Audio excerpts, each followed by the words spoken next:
In 1988, Vincent Fish Cafaro, a former protege of Genovese family heavyweight Anthony Fat Tony Salerno, testified in front of the US Senate regarding his involvement for over 3 decades in organised crime. Then in his mid-50s, Cafaro had known Fat Tony since he was 17, and his testimony gave a fascinating insight into his relationship with the Genovese powerhouse, as well as providing information on the inner workings of one of New York City's most secretive Cosa Nostra families. Let's check it out.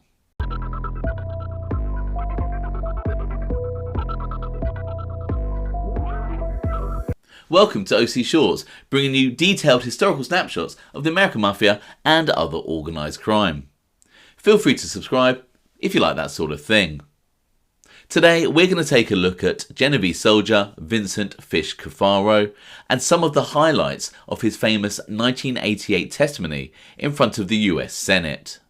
Before we look at parts of Cafaro's testimony, it is always worth remembering that with these accounts from mobsters, such as with Joe Valachi in the 1960s, the information isn't always 100% accurate.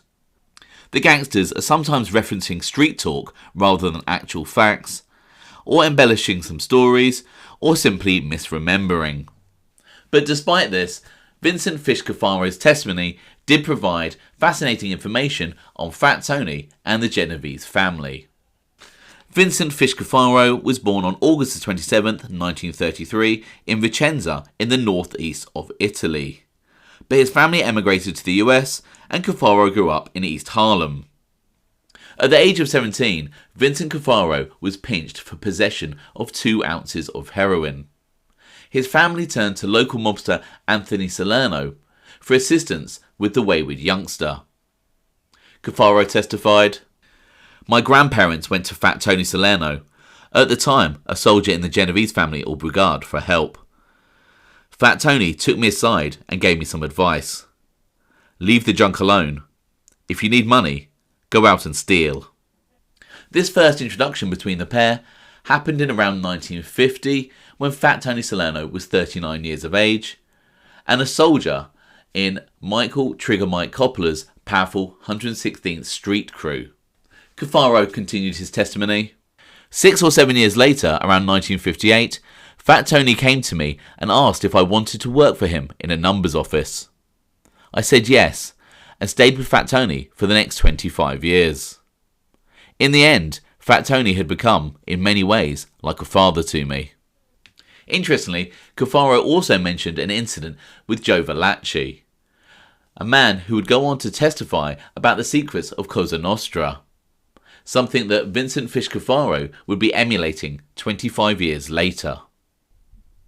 Back when Vincent Cafaro was an associate of the Genovese family, Joseph Joe Cargo Valachi tried to shake him down, and Cafaro learnt a lesson on how he should have handled the situation.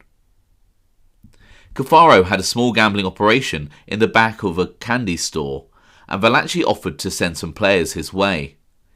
Cafaro said he didn't need the players, but Valachi said he would send some anyway. Cafaro recalls, "Right away, he's looking to shake me down. What I should have said to him then is mention Tony's name, Fat Tony. Listen, I'm with Fat Tony, because I knew what he was leading up to. So I says, all right, I'll let you know tomorrow, and I went and see Tony and I told him. He said, I close the club or the candy store, whatever you want to call it. Close it up, he says, and come and stay here. The next day I see Joe Cargo. I says, no, I'm closing the joint, and I went and stayed with Tony. I opened up a club over there, and that was it." Cafaro would also tell the US Senate about how he was inducted into the Genovese family. Interestingly, he said that this happened in 1974, when according to some other sources, the books were supposedly closed. However, another Genovese soldier turned informer, George Barone, also stated that he was inducted in 1974, which could lead to speculation that the secretive Genovese family did what they wanted. I remember the day I became a member of the Genovese family. Tony Salerno had told me and Patty Jerome to meet him and Buckaloo one morning. When we arrived, Buckaloo took me to El Corallo restaurant on Mulberry Street, where we met with Funzi Thierry, the brigade's underboss, and Fat Tony, who at that time was a consigliere. Cafaro also said that despite being a made man, he never actually killed anyone. He told the Senate, "As for me, I was never asked to carry out a hit. I never had to kill anyone.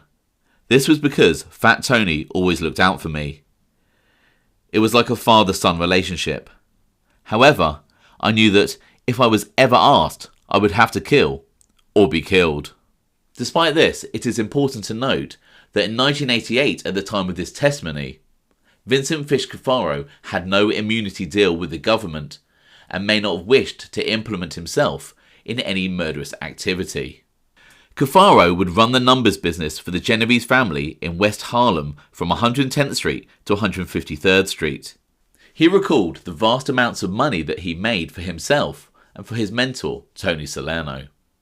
"At my peak, I was grossing about $80,000 per day with a net of about $65,000 before payouts. I had some bad years, but in a good year, I could make as much as $2 million or more. Whatever money I took, I split 50-50 with Fat Tony." Fish Cafaro would expand into sports betting, as well as having some involvement with the unions. He described how Bobby Rayo, the Genovese man in the Hotel and Bartenders Union, would deliver their illegal takings. Bobby and his union belonged to our brigade. Every month, Bobby would bring over anywhere from $1,000 to $2,000 for me to give to Fat Tony, which I would split with Fat Tony. At Christmas, Bobby would bring over $25,000 for me to give to Fat Tony. Fat Tony would tell me how to split the money up. Half, or $12,500, to Ben Lombardo, who at the time was the boss of our family. Another $6,500 to Tony Provenzano, or Tony Pro, a family member who controlled Teamsters Local 560, and the remainder to be split between Fat Tony and myself. The Ben Lombardo that Cafaro references was Philip Benny Squint Lombardo, the mysterious boss of the Genovese crime family. The succession of power after Vito Genovese's death is often debated, but Fish Cafaro, who was close with Fat Tony, testified about what he knew on the subject. In the early 1980s, Fat Tony Salerno was generally considered on the streets as the boss of the Genovese family. In fact, for years, Fat Tony reported back to Philip Lombardo, also known as Ben or Benny Squint. In the 1960s, when Vito Genovese went to jail, he had turned over control of our brigade to Lombardo. Lombardo wanted to stay in the background and keep the heat off himself. So over the years, Tommy Ryan, then Eli Zaccardi, then Funzi Thierry, and finally Fat Tony fronted as the bosses of the family, while Lombardo controlled things from the background. Vincent Cafaro would also testify about what he knew regarding the killing of Antonio Tony Bananas Caponigro, the man responsible for the murder of Philadelphia boss Angelo Bruno. Cafaro also told the US Senate that Fat Tony Salerno wanted nothing to do with all of the inter-family politics after Bruno's murder, and that he didn't want to get involved with the decision to kill Capanigro. We pick up the testimony after Cafaro has informed the US Senate that after Bruno's death, Philadelphia underboss Philip the Chicken Man Testa came up to New York to talk with Fat Tony, Tony Ducks Corallo, Tom Mick Santoro, and Paul Castellano. Whatever they discussed, I do not know, but about a week later, this Philly tester come back, so Tony introduced me to him as the underboss of the Philadelphia mob. So he says to Tony that he thinks that Tony Bananas was guilty of the murder of Angelo Bruno, and that was the extent to that. Then about a week after that, Tony Bananas comes up, or 2 weeks after. He wanted to discuss something with Tony, and we were walking, and Tony said, "I do not want to get involved. I do not want to hear about it. Go see Chin." Then about a couple of weeks later, I do not remember the weeks, Tony Bananas had to go to 47th or 48th Street in the Diamond Centre to meet Baldy Dom Cantorino. He's a capo regime in our brigade. And then, that day or a couple of days later, They were found in the Bronx, dead, Tony Bananas. Senator Nunn: You believe there was a direct connection between those conversations and his murder then? Cafaro: Yes. Anthony Cafaro then discussed with Senator Nunn how Anthony Salerno reacted to the news of Capanigro's death. Senator Nunn: Did Tony talk to you about this? Did he go into any detail? Cafaro: Well, no. After this killing with Tony Bananas, the following week, he says, I'm glad I sent him down to Chin. I did not get involved with this. Senator Nunn: Why was he glad he did not get involved? Cafaro: Well, my interpretation, I guess, is that because of the killing. Senator Nunn: So he would prefer not to have been involved? Cafaro: That is a family problem within. Let them straighten out their own problems. Senator Nunn: In other words, he would rather for Chin to be the one to make the decision rather than him. Cafaro: Either that, or he just did not want to get involved with a family problem from another brigade. Senator Nunn: And did Fat Tony ever tell you who he thought actually carried out the killing? Cafaro: Well, he had said to me, that is how I know about the appointment on 47th and 48th Street in the Diamond Exchange, that it was an appointment made with Baldy Dom down there. Senator Nunn: Appointment made with? Mr. Cafaro: With Tony Bananas and Baldy Dom. Senator Nunn: Did Fat Tony tell you that Baldy Dom's crew actually carried out the killing? Cafaro: No, he did not tell me they carried out the killing. My opinion, I would say yes. Hitman Joseph Mad Dog Sullivan would later take credit for the killing of Anthony Capanigro, but his claim is often debated by historians. Mad Dog Sullivan was often used by the Genovese family to hunt down and kill certain targets, like Eddie Comiskey and Tommy Devaney, all connected with Mickey Spillane's Hell Kitchen mob. But it perhaps seems unusual for the Genovese to bring in Mad Dog Sullivan, when, according to the likes of Phil Leonetti in the book Mafia Prince, Anthony Capanigro actually came to them and was then begging for his life in the basement of a social club. But as I've said, the killing of Capanigro is a subject of much debate. In his 1988 testimony, Vincent Cafaro would also talk about the Genovese interaction with unions, their control of the Javits Centre, their operations on the waterfront, as well as Vincent Chin Gigante's Crazy Act, and also about how Carlo Gambino had his own secret private army aside from his family, something that was banned by mob rules. But I will cover all of this on another video on Vincent Cafaro's testimony to the US Senate. In 1986, Cafaro, Fat Tony and 14 others were charged with racketeering, extortion and conspiracy. Cafaro flipped on his old mentor and colleagues and wore a wire for 5 months.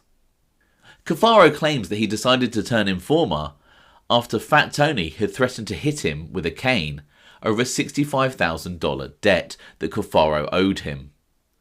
So I had owed him $65,000 and we were arguing every day over the money, but I paid him the money. And we had some slot machines going. I had some slot machines in the streets and I used to give Tony a third. So one day I told him he's got no more revenues coming from the slot machine. Whatever comes from there, I'm keeping. And he says no. He says it's my business. I says no, it's not your business, it's mine. I created the business. So he says to me, he says, I'll pick up this cane and I'll hit you with it. So I says to him, well, that's the biggest mistake you'll make in your life if you ever pick up the cane to me. And that's how I think I turned. Whether his reason for turning informer can be believed is up for speculation. However, ultimately, Vincent Fish Cafaro was a disappointing informer with regards to getting any convictions. And a year after wearing the wire, he changed his mind and decided not to cooperate. Although, interestingly, FBI agent Pritchard states that it was Cafaro who put them onto future Genovese family boss, Liborio Barney Bellomo. We didn't even know he existed, said Pritchard. He was the ultimate sleeper. A year after he changed his mind and refused to cooperate, Vincent Cafaro agreed to testify in front of the US Senate. Cafaro's actions put the life of his son Thomas in danger. Thomas Cafaro followed his father into the criminal life, but after his father had turned informer, Thomas Cafaro stuck to his oath and went to prison rather than talk. Mobster Barone Jr. said, "Fish had a son, and they were going to whack him, but Barney gave the order to let him go. He gave him a pass. The kid was a good kid, you know." As mentioned, I will revisit other aspects of Vincent Fish Cafaro's testimony at a later date. But I hope you found that interesting. Thanks for watching.